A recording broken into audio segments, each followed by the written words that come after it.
আহা,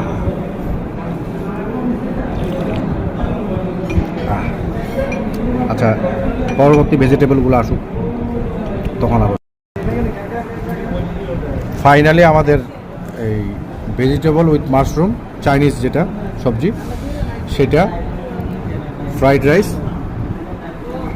এবং ফ্রুট সালাদ যেটা, সেটা চলে এসেছে। ওদেরকে বললে ওরাই সাফ করে দিত, কেন কষ্ট করতেছেন ভাই? হ্যাঁ,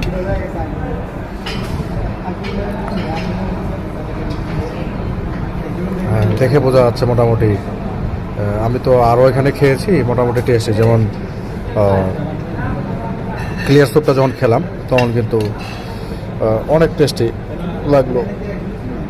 মাশরুম, চিকেন আর শ্রিম্পের সাহায্যে, মানে চিংড়ি মাছ, লেমন গ্রাস